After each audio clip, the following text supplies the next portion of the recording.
Viewer discretion is advised. If there ever was a stadium saga that could be turned into a movie, it's the sad tale of the Oakland Coliseum. Oh wait, I did that already. One of the oldest active stadiums in pro sports, the Coliseum once served two teams and was heavily renovated to serve one of them, the Raiders, who moved out just last year, leaving an oddly configured baseball field that simply cannot be fixed. Both the A's and the city of Oakland have known this for decades, yet proposal after proposal has fallen through. Most recently, one at the Howard Terminal, which looks beautiful, but it has been the subject of a massive game of chicken between the politicians and team ownership. With tweets like this, it's been highly speculated that the A's are dragging their feet on purpose so that they can join the Raiders in Vegas. And honestly, I don't know if we can blame them. This year, Hatterberg in pinch hitting roles is 1 for 5. 269 average. Has gone deep a dozen times. Now the pitch. Swung on. There's a high drive. It's way back. Right center field. Stop on the end zone. And it's 20. It's just a victory for the Oakland. This is the real moment everyone remembers from the movie Moneyball. A team of has-beens and unwanteds celebrating their 20th consecutive win in front of their home fans. And in the backdrop of this electricity is the Oakland Coliseum, a stadium that personifies its occupants, a building which has not only stood the test of time, but has far outlived it. Once the curtains close and the lights are shut off, you realize that this place has indeed gone beyond its use. Its archaic configuration obsolete for baseball in a town abandoned by football. Every time it's tried to be replaced, rebuilt, or repurposed, that has met a tragic and unfulfilling end. The sad story of why Oakland is left with the Coliseum is coming up right after this. The story of the Oakland Alameda Coliseum begins in 1964, when ground was broken and a $25 million stadium was constructed to house the American Football League's Oakland Raiders. A structure with a playing surface below sea level, the Coliseum was built not only to give the Raiders a legit home, but also to attract a baseball team to move to the East Bay. That happened in 1968, when the Kansas City Athletics moved west to occupy the Coliseum and test its ability to truly house two sports. What followed for the A's in their bizarrely sized new concrete kingdom was a vast and nearly immediate success. Hall of Famers like Raleigh Fingers, Catfish Hunter, and Rickey Henderson, 4 World Series rings, and later, the birth of Moneyball. The Coliseum is one of the more unique baseball stadiums. It contains the most foul ground of any other park in the MLB and was originally built with a backstop that reached 90 feet behind the catcher, eventually reduced to just 60 when it became clear that the stadium was effectively a base runner's wet dream. The Coliseum's 1996 expansion tacked on some 12,000 seats atop Mount Davis, named after the Raiders' late owner, but the controversial add-on made the Coliseum look more football than it did baseball, removing a scenic hill from the skyline in center field. The extra capacity sometimes isn't even open during baseball games, barring a playoff appearance. Mount Davis is usually covered in tarp whenever the A's take the field. It's not a traditional ballpark, but what it lacks in convention, it makes up for in character and immense charm, both in terms of the building itself and the people who inhabit it, including the raucous bleacher crew that fills the stands in right field. Meanwhile, the Raiders found their own success for decades, 2 Super Bowl rings of their own, as well as characters patrolling the grounds like Kenny Stabler and Al Davis. But in between their occupation of the Coliseum, the Raiders moved to Los Angeles for 13 seasons after Al Davis tried and failed to improve the building. Finally, after not coming to an agreement for a new stadium in LA, Davis brought the team back to their old stomping grounds, a return to the Black Hole and the many crazed, shoulder-spiked Raiders fan. The Black Hole bred a special type of aficionado, doctors and lawyers who would dress up in macabre, Halloween-type costumes and toss beer on whichever Bronco or Chief hit the end zone. This stadium has had plenty of critics, but plenty of loyalists as well. Jack Nicklaus of the New York Times called it cheap, gritty, and fun.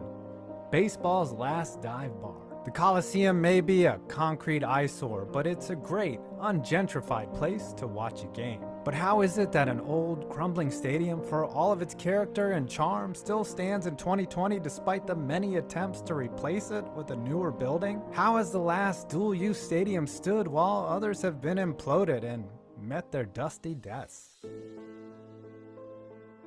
Try a new play to get a new ballpark built. That's right. KPX 5's Emily Turner live in Oakland with the offer that the team just made to the city. Emily? We will divide the attempts on the Coliseum's life by team, the Raiders and the A's, as each franchise is set out to kill the Coliseum like Bullet Tooth Tony, and failed miserably.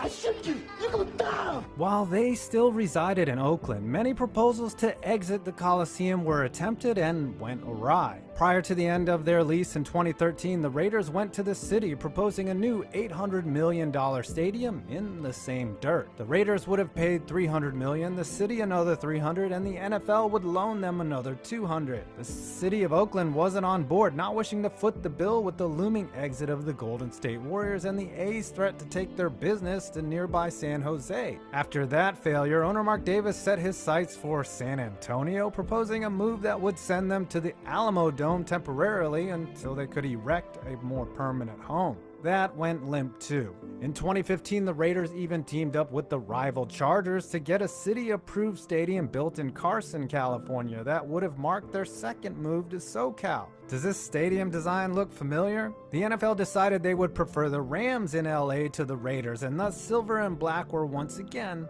stuck in the Bay. Finally, the Raiders decided to hit an untapped market, the state of Nevada, working to move their team to the unoccupied desert. The Golden Knights of the NHL proved in 2017 that Las Vegas could love a sports team despite the city's transient nature, and the Raiders' new home was finally approved, ending their stay in Oakland once and for all in 2020. Before they could officially move, however, the Raiders faced trouble back in Oakland. The city sued for damages and unpaid bills, adding up to an alleged $220 million, which spurred the team to find temporary lodging. The options were the Giants' Oracle Park denied, the 49ers' Levi Stadium denied, UNLV's Sam Boyd Stadium too small and terrible. Oakland and the Raiders eventually reconciled, and the team, despite knowing it was actively moving, played 3 awkward seasons in the Coliseum before packing it up to Vegas. The sun has likely set on football in the Bay Area, at least for the ironically named Black Hole, as the multi-billion-dollar palace that's been built in Vegas plans on retaining the Raiders maybe forever, or until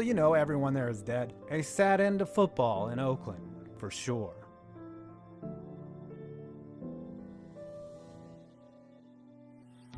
And now for the building's lone tenant, an even sadder tale of failure. The Athletics made their first bid to leave the Coliseum 15 years ago in 2005, proposing a 35,000-seat park a little north of the current site. While modest, the owners of the proposed building site chose not to sell, leaving the A's shit out of luck. For the next 3 years, the A's tried to build a new home called Cisco Stadium in an empty patch of land in Fremont, just north of San Jose, and a short trip from the Sharks' home ice. The town rejected them, so the A's focused their sights on an aggressive partner to build Cisco, the city of San Jose. It looked like a legitimate option until the San Francisco Giants felt threatened, opposing the move on the grounds that San Jose was their territory. For 6 more years, the battle raged on, finally being resolved in 2015 when the U.S. Supreme Court rejected the move, citing a long-standing antitrust exemption. That, of course, angered the city of San Jose, whose lawyers said to bar the A's from moving is to reduce consumer welfare for the sole benefit of a competing producer, the Giants.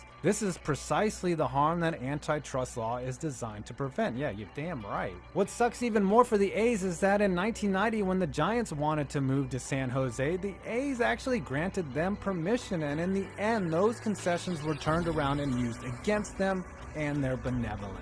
The ruling ended the dreams of a Bay Area move. So in 2018, the team announced plans for a 34,000-seat space-age waterfront park located in Oakland Port. The plan is to have the stadium complete by 2023, with the Coliseum reduced to a low-rise sports park, downsized to fit housing, and a new tech hub. Sounds great, right? But there's no guarantee the A's will escape the Coliseum in 2023. As we've learned, the sad old concrete building has a way of staying alive, trapping its inhabitants like a charming haunted house. A haunted house whose locker rooms have flooded with sewage, but also offered a $7 hot dog and beer deal to its season ticket holders. The neighboring Warriors managed to finally get out of next-door Oracle Arena in 2019. All they had to do was find a privately financed tract of land in Mission Bay that didn't need voter approval and, win a couple championships with the super team. The real crux is that the pathetic A's don't have the same draw as the Warriors, who found success at the perfect time. The A's don't win, and they don't have the financial backing. The same tight-fisted ownership that necessitated Billy Beane's Moneyball has made it tougher for the A's to find a new home. And to date, not a speck of dirt has been shoveled on the new park. The project is still in the air. Oakland is a beautiful city, overshadowed by San Francisco, and they deserve to at least host the one sports team that stuck around. The Coliseum, for all its ugly beauty, will for sure one day collapse. But when all that concrete crashes to the ground and Mount Davis slips into the sea, it'll be the last words of a bygone era for stadiums. And until that day comes, thanks for the memories. 2 out, nobody on, 9th inning. Bartlett's on deck. And Braden turns, he throws, and it's swung on a ground ball to short. Taken there, Pennington's got it, he throws,